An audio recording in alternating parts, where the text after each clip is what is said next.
제가 방송을 통해서 그 아시아 태평양 마케팅 포럼이라고 하는 긴 이런 어떤 단체가 있나 봐요. 여기에 회장을 맡고 있는 조서환 회장님의 강연을 제가 들었는데요. 이분이 여러 사람들 앞에서 강연을 하면서 그 강연 말미에 이렇게 말을 해요. 사람들에게 여러분들 10초만 눈을 감아 보십시오. 그리고 자신의 약점을 한번 떠올려 보십시오. 그리고 이제 10초를 시간을 주는 거죠. 다시 10초간 눈을 감아 보십시오. 그리고 이제는 나의 강점을 한번 떠올려 보십시오. 이 강점이 여러분들이 가야 할 길입니다. 이렇게 이야기를 해요. 네. 빨리 진행되기 때문에 우리가 생각할 시간적 여유가 별로 없는데, 제가 이 강연을 이렇게 방송으로 들으면서 저도 따라서 한번 해봤습니다. 10초간 눈을 감고 저도 제 약점을 좀 생각해 봤습니다. 그리고 10초간 다시 눈을 감고 제 강점도 생각해 봤습니다. 그러면서 예전에는 안 그랬는데, 이거는 뭐 더 어르신들이 써야 될 표현인데, 예전에는 안 그랬는데, 그럴 때 이렇게 울컥하는 것을 느껴질 때가 있어요. 하울링이 조금 있는데 아마 여기가 조금 그 마이크가 올라와서 그런 것 같습니다. 그래서 이제 울컥하게 조금 눈물이 약간 비칠 때가 있어요.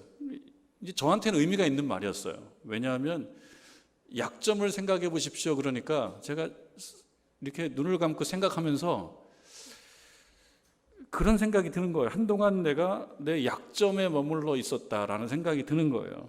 그리고 내심 스스로 좀 위축된 면도 좀 있었다라는 것을 스스로 느끼게 됩니다. 10초 이상 눈을 감고 약점을 생각할 때 내 약점에 집중하니까 사람이 위축돼요. 그런데 10초간 다시 눈을 감고 강점을 생각해 보니까 강점이 없는 게 아니에요. 저에게 강점도 제법 있었던 거예요. 다만 무시하고 한동안 살아왔던 거예요. 그래서 그 강점을 새롭게 볼 수 있는 어떤 계기를 이 짧은 이 강연을 통해서 제가 느끼게 된 거죠. 아, 그렇구나. 약점도 물론 있지만 약점에 너무 오래 머물러 있지 말고 하나님께서 강점도 주셨는데 내 강점이라 그러면 장점인 거죠. 그래, 그것도 있었던 거야. 이거 너무 조금 옆으로 제껴놓고 살았던 거야. 이런 생각이 들면서 이것 때문에 울컥하더라고요. 그래, 맞아. 내가 약점만 있는 게 아니야. 내가 못난 점만 있는 게 아니야. 못난 것도 있지만 못난 점만 있는 것이 아니고 좋은 점도 있고 잘난 것도 있고 괜찮은 면도 있어 라는 생각이 들면서 내 위로가 되면서 이게 울컥하는 거예요. 저와 여러분들을 향해서 제가 질문을 한번 해봅니다. 말씀을 한번 해봅니다. 여러분 10초간 한번 눈을 감아 보십시오. 지금 이 시간에. 그리고 여러분들 인생 가운데 늘 불만스럽게 생각했던 것 한 10초간 떠올려 보십시오. 불만스럽게 생각됐던 부분들, 그 불만거리들이 있었을 것입니다. 여러분 눈을 뜨십시오. 자, 그리고 다시 한번 10초를 감아봅니다. 눈을 한번 감아보십시오.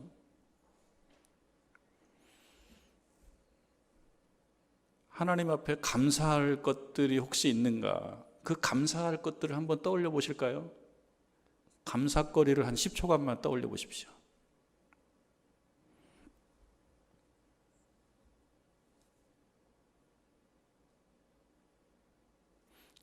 이제 눈을 뜨시죠? 예, 여러분 생각해 보면요, 내 삶에 대한 불만, 불평거리, 뭔가 좀 불리한 것들, 마음에 안 드는 것들이 당연히 있었을 것입니다. 당연히 있었을 것입니다. 왜 나는 이렇지? 다른 사람들은 저런데 왜 나는 이렇지? 왜 나만 이래야 되지? 라고 하는 생각이 당연히 있었을 것입니다. 당연히. 그러나 또 한편 그 생각을 옆으로 약간 제껴놓고 하나님께서 나에게 주신 것들, 오늘 찬양대가 찬양할 때 당연하다고 생각하는 것들 속에 담겨져 있는 감사거리를 떠올릴 수 있었을 것입니다. 아, 그래, 이것도 감사할 일이구나. 내가 오늘 예배 시간에 그 예배 자리에 나오려고 그랬는데 나와서 여기 앉아 있다는 사실도 너무 감사하다. 내가 눈을 떠서 강단을 바라보고 감사절 문구도 보고 앞에 꽃을 볼 수 있다는 것 자체가 참 감사하다라고 떠올렸을 수도 있습니다. 여러분, 이 생각과 이 방향과 이 시각이 저와 여러분들이 남은 인생에 살아가야 될, 가야 될 방향이라고 믿습니다.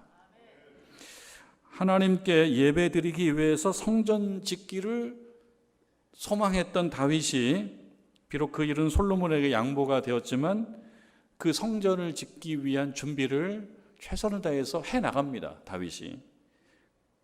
그리고 자신이 가지고 있던 소유, 오늘 본문에 앞에 부분에 나옵니다. 금도 있고 은도 있는데 그 금과 은을 하나님께 바칩니다. 그리고 백성들에게도 권합니다. 이게 이제 5절 말씀인데요. 29장 5절 말씀인데, 금, 은 그릇을 만들며 자신이 가지고 있던 것을 내놓아서 그걸 가지고 만드는 거예요. 장인의 손으로 하는 모든 일에 쓰게 하였노니, 다윗이 가지고 있던 금과 은을 내놓고 이것을 쓰게 했던 거예요. 자, 그러면서 이야기합니다. 오늘 누가 즐거이 손에 채워 여호와께 드리겠느냐 하는지라. 다윗이 자신이 혼자만 준비한 게 아니라 백성들을 향해서 권유하는 겁니다. 오늘날 누가 나와 함께 즐거이 손에 채워 여호와께 드리겠느냐, 이렇게 이야기했을 때 백성들이 즐거이 참여합니다. 그리고 지도자들도 참여합니다. 그리고 이 모든 일에 대해서 감사하고 감격한 마음으로 하나님께 감사의 기도를 올리는 그 부분이 오늘 우리가 읽은 본문의 말씀입니다. 근데 그 중에서 14절 말씀을 세 번역으로 제가 읽어드리면 그 내용이 이렇습니다. 제가 무엇이며 저의 백성이 무엇이기에 우리가 이렇듯이 기쁜 마음으로 바칠 힘을 주셨습니까? 모든 것을 주께서 주셨으므로 우리가 주의 손에서 받은 것을 주께 바쳤을 뿐입니다. 이렇게 기도합니다. 29절 말씀을 우리 개역 개정판 성경은 이렇게 옮기고 있죠. 모든 것이 주께로 말미암았사오니, 이렇게 옮기고 있죠. 다윗이 하나님 앞에 고백하고 기도하는 내용입니다. 모든 것이 주께로 말미암았습니다. 이 다윗의 고백이 바로 우리의 고백이 되기를 주님의 이름으로 축원합니다. 다윗이 이렇게 고백했다라고 해서 이 고백이 곧 나의 고백은 아닙니다. 이 고백이 나에게 들어와서 내 전체를 관통하면서 내가 똑같이 공감했을 때 이것이 나의 기도가 되는 거지, 다윗의 고백이 곧 나의 고백은 아니지만 이 다윗의 고백을 들으면서 마음에 감동이 있습니다. 은혜가 있습니다. 아, 그렇지, 모든 것이 하나님으로부터 비롯된 것이었지. 이런 생각이 우리 가운데 있을 때 우리 인생이 복되게 될 줄로 믿습니다. 여러분 생각은 어떠신가요? 모든 것이 주님으로부터 비롯됐다고 믿으시나요? 만화 이 좀 재밌는 이제 캐릭터로 나오는 그 외국 만화가 있어요. 심슨 가족이라는 만화가 있는데요. 그 만화에서 그 바트 심슨이 저녁 식사 자리에서 기도하는 게 나와요. 저녁 식사를 놓고 기도합니다. 이렇게 기도합니다. 하나님, 이 모든 건 제 돈으로 산 것입니다. 그러니 아무것도 감사할 게 없습니다. 기도를 했다는 것도 참 신기하네요. 하지 말지. 이런 기도를 왜 할까? 근데 만화의 캐릭터가 이렇게 기도한 것은 누가 기도했다는 거예요? 만화의 캐릭터가 기도했다는 것은 우리가 살아가는 우리들 중에 어떤 사람들은 이런 마음을 가지고 있을 수도 있고, 어쩌면 그 사람이 나일 수도 있다, 그대일 수도 있다, 당신일 수도 있다라고 하는 걸 생각해 보라는 뜻이지, 이 만화에 나오는 캐릭터가 이렇게 기도했다는 건 아닌 거죠. 사실 이 만화의 이야기는 우리들의 이야기이기 때문에 이렇게 한 것입니다. 우리들 마음속에 때때로 살다 보면 어떠한 마음이 들 수도 있냐? 하나님, 이거는 제 노력의 결과입니다. 여기까지 오지는 마십시오.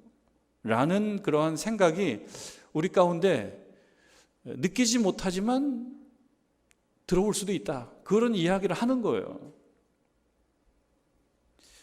그러니 아무것도 감사할 것이 없습니다. 감사가 안 되죠. 여러분, 사실 우리가 살다 보면 언제나 감사합니까? 언제나 감사합니까? 특별히 감사가 깊어질 때가 있어요. 특별히 감사가 깊어질 때. 이야기는 원고에 없는 이야기인데 제 아들 녀석이 군에가 있습니다. 군에가 있는데 자대 배치를 받는 중입니다. 지금 훈련을 받고 자대 배치를 받는 중인데, 저는 이제 군 생활을 저도 조금 오래 한 편이기 때문에, 그리고 저도 이 GOP 생활을 저도 한 경험이 있어서 그 개념이 좀 있어요. 이 녀석이 전화가 한 번 왔어요. 전화가 재밌는 일이 있다는 거예요. 뭔데? 그랬더니 혹시 자대 배치 받았냐? 그랬더니 그렇다는 거예요. 그러면서 하는 말이 어디 배치 받았나 한번 알아맞혀 보라는 거예요. 뜬금없이. 어떻게 알아요? 그 많은 사단 중에. 그래서 제가 머릿속에 딱 드는 생각, 22사단이지? 그러니까 어떻게 알았냐요? 그냥 생각나서 얘기한 거예요. 왜 얘기했느냐? 22사단이 우리나라 동쪽 최전방 제일 북단 제일 높은 데 있어요. 혹시 거기 갔냐? 그랬더니 맞대요. 거기 갔대. 기도해달라는 거예요. 뭘? 덜 힘든 데 가게 해달라고. 그 안에서. 근데 그 이야기를 듣고 저희 집 아내가 하나님께 감사하대요. 왜 감사하냐면 얘가 기도한다고. 얘가 얘가 기도한다고. 왜 기도하느냐? 좀 힘들어지니까 기도하는 거예요. 힘들어지니까 기도하는 것을 보고 우리 가족은 또 감사하는 거예요. 이런 원리가 있더라고요. 이런 원리가. 살다 보면요, 감사거리가 없이, 감사하지 않고 그냥 살아가요. 당연히 살아가요. 근데 언제 감사하냐면 힘들 때 감사하는데, 힘들다고 다 감사하는 건 아닙니다. 힘들다고 다 감사하는 건 아니지만 힘이 들어질수록 감사가 생길 때도 있더라. 그게 우리의 경우가 되기를 바랍니다.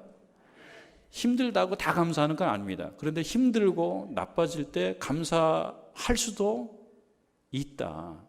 그것이 또 당연하게 생각했던 것 속에 담겨져 있는 그 은혜이다라고 하는 것입니다. 지금 이 상황에서 무엇을 감사할 수 있을까? 바로 이 한 줄의 질문이 내 인생을 변화시켰다라고 이 감사 행성이라고 하는 책을 쓴 저자 이진이라고 하는 분이 이렇게 얘기합니다. 이분이 이 한 줄의 질문이 자기 인생을 변화시켰다는 거예요. 이 한 줄의 질문은 무엇이냐면, 지금 이 상황에서 무엇을 감사할 수 있을까? 이 저자가 좀 젊은 여 집사님이신 것 같아요. 10년 이상 감사일기를 써왔대요. 10년 이상 감사일기, 하루에 감사일기를 계속 써왔다는 거예요. 일상에서 감사거리를 캐는 일을 해보니까 이게 즐겁더라는 거예요. 없을 것 같은데 캐보니까 있더라는 거예요. 행복은 이렇게 캐낸 감사거리를 타고 왔다는 거예요. 생각을 깊게 못하면 이게 없는 줄 알았는데 생각해보니까 감사거리가 있어요. 그런데 이 한 줄 속에 지금 이 상황에서 무엇을 감사할 수 있을까라고 이야기하는 이 한 줄 속에 담겨져 있는 이 상황이 있어요. 이 저자에게. 이 상황에서 감사할 것이 있을까? 그날은 동네 병원에 갔던 날이었답니다. 동네 병원에 갔고 동네 병원에 갔다가 검사를 하고 한 주 후에 다시 그 병원에 간 그날 그 병원 의사께서 이렇게 얘기를 하시는 거예요. 의사 선생님께서 암입니다. 상급병원으로 연결해 줄 테니까 수술을 받으시고 치료를 잘 받으십시오. 이렇게 이야기를 하더라는 거예요. 그 말을 들으니까 이게 청천벽력인 거예요. 예상하지 못했던 이야기를 들은 거예요. 갑자기 듣는 거예요. 눈물이 나와야 되는데 머리가 하얘내져서 눈물이 나오는 것도 잊어버렸다는 거예요. 기가 막힐 때 눈물이 안 나온다고 그러죠. 아니, 나에게 이런 생각이 드는 거예요. 그러면서 드는 한 줄이 어떤 거였냐면 그 짧은 시간에 드는 한 생각, 한 줄의 생각이 무엇이었냐면 오랫동안 감사일기를 써왔지 않습니까? 오랫동안 감사일기를 써왔어요. 일상 속에 숨겨져 있는 감사를 캐내는 것이 즐거웠었습니다. 그것이 행복이었습니다. 근데 이 상황에서도 감사할 수 있을까? 이 한 줄이 생각난 거예요. 이 상황에서 나는 무엇을 감사할 수 있을까? 여러분, 우리들의 이야기로 한번 들어와 봅니다. 지금 이 상황은 저마다 다를 수밖에 없습니다. 여러분들께서 때때로 지금 이 상황이라고 이야기하는 좀 암담한 그런 일들도 있으실 거라고 생각합니다. 저도 그렇고 여러분들도 마찬가지입니다. 삶에는 희로애락이 있지 않습니까? 어려움이 있습니다. 어떨 때 이 상황이라고 얘기하는 조금 더 어렵고 힘들고 고난스러운 상황이 있을 수 있는데 그때 우리들도 이 질문을 아마 해보게 되었을 것입니다. 지금 이 상황에서 나는 무엇을 감사할 수가 있지? 여러분, 이 상황이 여러분 전보다 좋은 상황입니까? 아니면 전보다 나쁜 상황입니까? 그리고 여러분 이 상황에서 감사를 하십니까? 우리가 생각할 때 상황이 좋으면 감사할 것이라고 생각합니다. 틀린 말은 아닌 것 같습니다. 상황이 좋으면 감사가 됩니다. 그런데 누구나 그리고 언제나 그런 것은 아니겠지만 상황이 좋지 않은데 감사하게 될 때가 있습니다. 상황이 좋지 않은데 감사하게 될 때가 있습니다. 이런 경험이 여러분들도 있으셨으리라고 저는 믿습니다. 왜 그럴까? 상황이 전부 다 안 좋고 나쁜데 감사가 된다. 이게 왜일까? 잠시 생각을 해봤습니다. 상황이 나쁜 것은 불행 아닙니까? 그런데 이런 걸 깨닫는 거예요. 얼마든지 상황이 더 나쁠 수도 있었다라는 것을 깨닫는 거예요. 상황이 나빠요. 지금 상황이 나쁜데 이 상황보다 더 나쁜 수도 있었다는 것을 깨닫게 되면 감사가 돼요. 더 나빠진 상황보다는 내가 지금 좋은 상황에 살고 있다는 것을 그런 생각이 들면 감사가 됩니다. 또 한 가지는요. 지금까지 내가 이런 나쁜 상황을 느끼지 않고 살아올 수 있었던 것이 이것이 복이었구나라고 지난 당연하다고 생각했던 일상 속에 담겨져 있는 복을 생각해낼 때 그때 감사가 그때 돼요. 그때 감사했어야 되는데 잘 못했던 것을 이제 깨달아요. 그래서 어려운 상황 속에서 감사가 되더라는 것입니다. 지금 여기에 나의 나됨은 하나님의 은혜다 라고 하는 것을 깨닫게 될 때 감사가 되더라는 말이죠. 탈무드에 이런 말이 있습니다. 세상에서 가장 지혜로운 사람은 배우는 사람이다. 세상에서 가장 행복한 사람은 감사하며 사는 사람이다. 다 필요합니다. 우리가 지혜롭게 살고도 싶고 행복하게 살고도 싶습니다. 여러분, 지혜롭게 살고 싶다고 한다면은 배우는 사람이래요. 그러니까 배우는 걸 멈추지 말고 배우면서 산다 그러면 지혜로운 거예요. 하나라도 오늘도 뭘 배우고 또 뭘 배우고 뭘 배우면은 지혜롭게 사는 거예요. 그러나 그거보다 정말 행복하게 살기를 원한다 그러면 감사를 하는 것입니다. 잘 안 된다 그러면 여러분 일상에서 감사를 캐내는 것입니다. 그리고 당연하다고 생각했던 내 과거 속에 관여하고 간섭하셨던 그 하나님의 손길을 느끼는 것입니다. 그럴 때 감사하게 되고 감사하는 인생이 행복한 것입니다. 13세기 영성가인 마이스터 에크하르트가 이렇게 얘기합니다. 평생 동안 감사합니다 라는 오직 한마디의 기도만 하더라도 그것으로 충분하다. 여러분, 기도하러 오셔가지고 다른 기도 안 하고 그냥 감사합니다라고 하고 한 10분쯤 있다가 다시 감사합니다라고 기도하고, 그리고 그 한마디만 한 10번쯤 반복하고 집에 돌아갈 때 아마 그보다 깊은 기도가 또 있을까라고 생각합니다. 왜냐? 말 한마디는 그냥 말 한마디가 아닌 거예요. 그 감사하다라고 하는 그 말 속에 내 삶이 다 들어가 있는 거예요. 하나님 앞에서 나의 태도가 다 있는 겁니다. 이 기도는 하나님 앞에 서 있는 나의 태도예요. 무슨 태도예요? 감사의 태도, 은혜를 인정하는 태도인 것입니다. 하나님 앞에서 여러분들의 태도는 어떻습니까? 오직 감사합니다 인가요? 아니면 다른 어떤 것인가요? 한 책에서 71세가 되신 환경미화원 정연홍 환경미화원의 시를 읽었습니다. 이 시가 그 시집에, 이게 책인데요, 이 책을 내셨어요. 책 제목인데 이게 이 시의 제목이 책 제목이 됐습니다. 나의 감사는 늙지 않아 라고 하는 시인데요, 내용이 이렇습니다.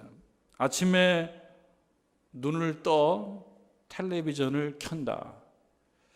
제가 이 대목을 보면서 이분께서 지금 혼자 사시고 계시구나, 그런 생각이 들었습니다. 아침에 눈을 떠 텔레비전을 켠다. 텔레비전 소리를 들으며 혼자가 아닌 누군가와 함께 있다는 것 같은 위안을 받을 수 있어서 감사하다. 학교 다닐 때 엄마가 싸주던 도시락을 이제는 71세가 된 내가 싸서 학교가 아닌 일터로 간다. 길마다 햇살이 내 친구가 되어 주어서 감사하다. 거기다가 말도 못하는 아기들도 좋아한다는 돈도 벌 수 있어서 감사하다.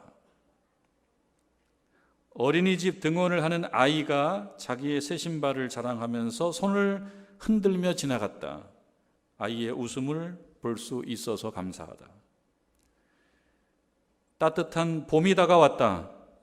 꽃과 쑥이 나왔는지 궁금하다. 새로운 봄날을 71번이나 맞이할 수 있어서 감사하다. 이런 시인데요, 감사의 내공이 깊습니다. 여러분 주변에 이렇게 감사의 마음을 표현한 고백이나 글이나 시들이 제법 있습니다. 적지 않습니다. 감사하는 마음으로 삶이 풍성해진다라고 하는 것을 깨달았기 때문에 더 감사하게 되는 사람들이 많은 것 같습니다. 이러한 감사도 참 좋습니다. 사람에게, 때로는 자기 자신에게도 감사해 보는 것도 참 좋겠다 생각합니다. 자기 자신의 이름을 부르면서 여기까지 오는데 힘들었을 텐데 그래도 포기하지 않고 여기까지 와 주어서 오늘의 나로 살 수 있게 만든 나 자신, 거울을 보고 너 고맙다, 이렇게 얘기하는 것도 매우 의미심장하다고 생각합니다. 이러한 감사가 삶을 풍성하게 만들 것이기 때문입니다. 여러분, 그런 의미로 감사하십시오. 그러나 한 가지 중요한 것이 있습니다. 막연하게 감사하는 것도 의미가 있지만 막연한 감사에서 멈추지 마십시오. 가장 중요한 감사는 하나님께 드리는 감사입니다. 그냥 살아있어서 감사하다, 여기까지 올 수 있어서 감사하다, 이렇게 살 수 있어서 감사하다, 이 감사도 우리를 행복하게 만들지만 누구를 향하여? 하나님을 향하여 감사하는 것이 중요하다는 것입니다. 오늘 다윗이 고백하지요. 모든 것이 주께로 말미암았습니다. 그래서 감사하다. 여러분, 이 추수감사 주일에 우리가 하나님께 감사하는데요, 모든 것이 주께 왔다는 것 깊게 깨닫고 대상이 없는 그런 감사가 아니고 온전히 모든 것을 주시고 여기까지 인도해 주신 그 하나님께 감사하면서 여러분 남은 인생이 복된 인생이 되시기를 주님의 이름으로 축원합니다.